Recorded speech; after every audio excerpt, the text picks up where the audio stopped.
ಈಗಾಗಲೇ ಕಾಂಗ್ರೆಸ್ ಪಕ್ಷ ಅಧ್ಯಕ್ಷರು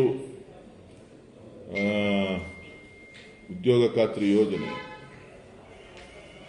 ಇದೊಂದು ಕಾನೂನಾತ್ಮಕವಾಗಿ ಅಧಿಕಾರವನ್ನ ಯಾರು ಕೂಲಿ ಕಾರ್ಮಿಕರಿದ್ದಾರೆ, ಯಾರು ರೈತರಿದ್ದಾರೆ, ಯಾರಿಗೆ ಉದ್ಯೋಗ ಇಲ್ಲ ಅಂತವರಿಗೆ 100 ದಿನಗಳ ಕಾನೂನಾತ್ಮಕವಾದಂಥ ಉದ್ಯೋಗವನ್ನ ಕೊಟ್ಟುವಂತ ಕೆಲಸವನ್ನ ಕಾಂಗ್ರೆಸ್ ಪಕ್ಷ ಮಾಡಿತ್ತು. ಮೋದಿ ಸರ್ಕಾರಕ್ಕೆ ಏನಾಗಿದೆ ಅಂತ ಅಂದ್ರೆ ನನಗೊಂದೇ ಒಂದು ಭಯ ಏನು ಶುರು ಆಗಿದೆ ಅಂತ ಅಂದ್ರೆ ಮೋದಿ ಯಾವಾಗ ಅವ್ರ ಹೆಸರು ಬದಲಾಯಿಸ್ಬಿಡ್ತಾರೋ ಅಂತ. ಈ ಭರಾಟೆಯಲ್ಲಿ ಹೆಸರುಗಳನ್ನ ಬದಲಾಯಿಸಬಾರ್ದಲ್ಲಿ ನರೇಂದ್ರ ಮೋದಿಯನ್ನ ಹೆಸರನ್ನೇ ಎಲ್ಲಿ ಬದಲಾವಣೆ ಮಾಡ್ಕೊಬಿಡ್ತಾರೋ ಅಮಿತ್ ಶಾನು ಅವರು ಇಬ್ರು ಸೇರ್ಕೊಂಡು ಅವ್ರ ಹೆಸರನ್ನೇ ಎಲ್ಲಿ ಬದಲಾವಣೆ ಮಾಡ್ಕೊಬಿಡ್ತಾರೋ ಅಪ್ಪಿ ತಪ್ಪಿ ಯಾಮಾರ್ಬಿಟ್ಟು ಇದು ಯಾರೋ ಹೆಸರಿಗೆ ಬಿಟ್ಟವ್ರೆ ಹೊಸ ಹೆಸರು ತೋರಿಸ್ಬೇಕು ಅಂತ. ಹೆಸರು ಬದಲಾವಣೆ ಮಾಡೋದು ಅವ್ರ ಚಟ. ಆ ಚಟಕ್ಕೆ ಮದ್ದಿಲ್ಲ. ಅವರು ಈ ದೇಶದ ಆರ್ಥಿಕ ಪರಿಸ್ಥಿತಿಯನ್ನ ಯಾವ ರೀತಿ ನೀವು ಮಾಧ್ಯಮದವ್ರು ನೀವು ಹೇಳದೇ ಇಲ್ಲ. $15 ಮಾಡ್ತೀನಿ ಅಂತ ಹೇಳಿದ್ರು ನಮ್ಮ ಬಿಜೆಪಿ ನಾಯಕರೆಲ್ಲ. ಡಾಲರ್ ಬೆಲೆ $15, ನರೇಂದ್ರ ಮೋದಿ ಬಂದ್ರೆ $15 ಬರ್ತದೆ ಅಂತ ಹೇಳಿದ್ರು. ಇನ್ಕಮ್ ಟ್ಯಾಕ್ಸ್ ವಜಾ ಆಯ್ತದೆ ಅಂತ ಹೇಳಿದ್ರು.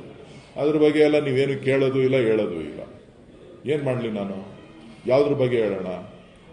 ಈಗ $15 ಆಗಿದ್ಯಾ? $92 ಆಗಿದೆ, $91 ಆಗಿದೆ, $51, $52 ಇದ್ದಾಗ ಡಾಕ್ಟರ್ ಮನಮೋಹನ್ ಸಿಂಗ್ ಅವರನ್ನ ಆರ್ಥಿಕತೆ ಬಗ್ಗೆ ಸಾಕಷ್ಟು ಟೀಕೆ ಟಿಪ್ಪಣಿಗಳನ್ನ ಇದೇ ಭಾರತೀಯ ಜನತಾ ಪಕ್ಷ ಮಾಡಿತ್ತು.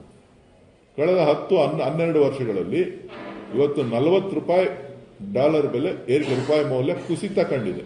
ಅದಕ್ಕೆ ಯಾರು ಕಾರಣ? ಕಾಂಗ್ರೆಸ್ ಕಾರಣನಾ? ಅದಕ್ಕೋಸ್ಕರನೇ ನಾ ಹೇಳಿದ್ದು ನರೇಂದ್ರ ಮೋದಿ ಹೆಸರನ್ನ ಬದಲಾವಣೆ ಮಾಡಿಕೊಂಡ್ರೆ ಆಗ ಹೊಸ ಹೆಸರು ಟೈಟ್ಲ್ ಕೊಟ್ಬಿಡ್ಬೋದು ಅದಕ್ಕೆ.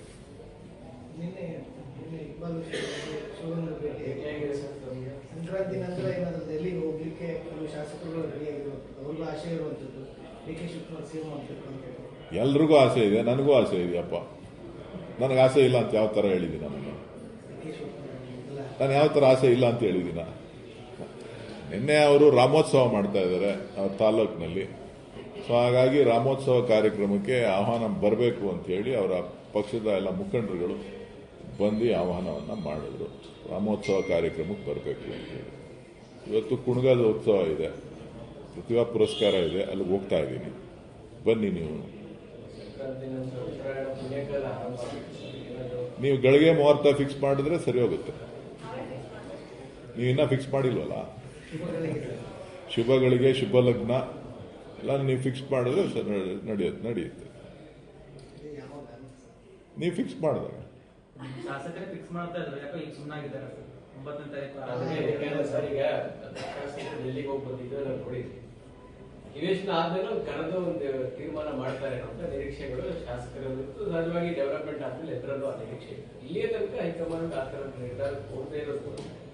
ಹೈಕಮಾಂಡ್ ಇನ್ನೂ ಈ ವಿಚಾರಕ್ಕೆ ನೀವು ಮುಹೂರ್ತ ಫಿಕ್ಸ್ ಮಾಡಿ, ನೀವು ಮುಹೂರ್ತ ಫಿಕ್ಸ್ ಮಾಡೋದನ್ನ ಕಾಯ್ತಾ ಇದ್ದೀವಿ.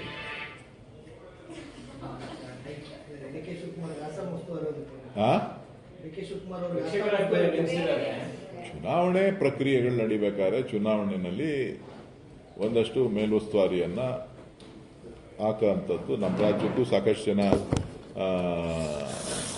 ವೀಕ್ಷಕರನ್ನ ನೇಮಕ ಮಾಡಿದ್ರು. ಚುನಾವಣಾ ಪ್ರಕ್ರಿಯೆ ಬಗ್ಗೆ ಒಂದು ಅವರನ್ನ ನಿಯೋಜನೆ ಮಾಡಿದ್ದಾರೆ. ಅದು ಪಕ್ಷದ ಕೆಲಸ ಮಾಡ್ತಾರೆ. ಜಾರ್ಜ್ ಅವ್ರನ್ನು ಮಾಡಿದ್ದಾರೆ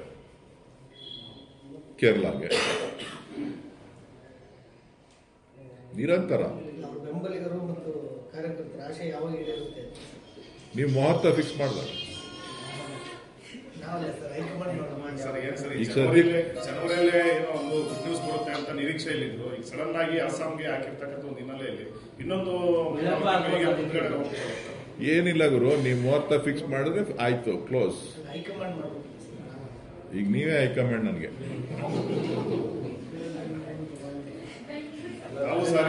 ಮಾರ್ಚ್ 31 ತನಕ ಏನಾಗಲ್ಲ, ಅದ್ರ ಬಗ್ಗೆ ಮಾತಾಡಕ್ ಹೋಗ್ಬೇಡಿ ಅಂತ ರಾಜಣ್ಣ ಅವರು ಹೇಳ್ತಾರೆ. ಅವರು ಹಿರಿಯ ನಾಯಕರಿದ್ದಾರೆ, ಅವರ ಸಲಹೆಗಳನ್ನ ಕಾದ್ ನೋಡೋಣ. ಏನೇನು ಸಲಹೆಗಳು ಕೊಡ್ತಾರೆ, ಯಾರ್ಯಾರು ಸಲಹೆಗಳು ಏನೇನು ಕೊಡ್ತಾ ಇರ್ತಾರೆ, ಕಾದ್ ನೋಡೋಣ. ಸರ್, ಮತ್ತೆ ಕುಮಾರಸ್ವಾಮಿ ಸ್ಟೇಟ್ ಪಾಲಿಟಿಕ್ಸ್ ಏನೋ ವಾಪಸ್ ರೀ ಎಂಟ್ರಿ ಬರ್ತಾರಂತೆ. ಡ್ಯಾಡಿ ಸೋಮ್ ಅಂತೆಲ್ಲ ನೆನ್ನೆಲ್ಲ ಅವರೆಲ್ಲ ಹಾಕಿದ್ದಾರೆ. ಯಾರು ಡ್ಯಾಡಿ ಸೋಷಿಯಲ್ ಮೀಡಿಯಾದಲ್ಲಿ ಹಾಕಿದ್ದಾರೆ ಸರ್. ಏನಂತ ಡ್ಯಾಡಿ ಸೋಮ ಅಂದ್ರೆ ಏನು? ಡ್ಯಾಡಿಸಮ್ ಅಂದ್ರೆ ಮತ್ತಷ್ಟು ಪ್ರಭಾವಿತವಾಗಿ ನಾನು ಬರ್ತೀನಿ ರೀ ಎಂಟ್ರಿ ಕೊಡ್ತಿದ್ದೀನಿ ಅಂತ ಅರ್ಥ ಸರ್. ಒಳ್ಳೆ ಚೆನ್ನಾಗಿ ರಾಜೀನಾಮೆ ಕೊಟ್ಟ ಮೇಲೆ ತಾನೇ ಅದ್ರ ಮಾತು. ಡ್ಯಾಡಿ ಸೋಮ್ ಅಂತ ಅಂದ್ರೆ ಬ್ಯಾಕ್ ಹೋಮ್ ಅಂತ ಅಂದ್ರೆ ಅವ್ರು ರಾಜೀನಾಮೆ ಕೊಟ್ಟ ಮೇಲೆ ಕರ್ನಾಟಕಕ್ಕೆ ಬಂದಿದ್ದಾರೆ ಅಂತ. ಈಗ ಸದ್ಯಕ್ಕೆ ದೇಶದ ಆಗು ಹೋಗುಗಳ ಬಗ್ಗೆ ಗಮನ ಹರಿಸ್ತಾ ಇದ್ದಾರೆ. ಯಾಕೆ ಅವ್ರನ್ನ ಕರ್ಕೊಬತ್ತಾ ಇದ್ದೀರಿ? ಅಲ್ಲಿರೋದು ಇಷ್ಟ ಇಲ್ವಾ ನಿಮ್ಗೆ? ಸರ್ ಅವ್ರು ಅಲ್ಲಿಂದ ಕೂಡ ಇಲ್ಲಿಂದ ಪಾಲಿಟಿಕ್ಸ್ ಜಾಸ್ತಿ ಮಾತಾಡ್ತಾರೆ, ಇಲ್ಲಿಂದ ಎಲ್ಲ ಟೀಕೆ ಮಾಡ್ತಾರೆ. ಅವ್ರು ಯಾವತ್ತಪ್ಪ ದೇಶದ ಬಗ್ಗೆ ಮಾತಾಡವ್ರೆ? ನೀನು ಒಳ್ಳೆ ಚೆನ್ನಾಗಿದೆ. ಯಾವತ್ತಪ್ಪ ಮಾತಾಡಿದಾರೋ ಈ ದೇಶದ ಬಗ್ಗೆ? ಇವ್ರಿಗೆ ಆರೋಗ್ಯ ಸರಿ ಇಲ್ಲದೆ ಇದ್ದಾಗ ಒಂದು 3 ತಿಂಗಳು ದೆಹಲಿನಲ್ಲಿ ಗಟ್ಟಿಗೆ ಬಿಟ್ರೆ ಇನ್ ಮಿಕ್ಕಿದ್ದೆಲ್ಲ ಕರ್ನಾಟಕನೇ ವಾಸ್ತವ್ಯ. ಅಷ್ಟು ಬಿಟ್ರೆ ಇನ್ನೇನಿದೆ? Thank you.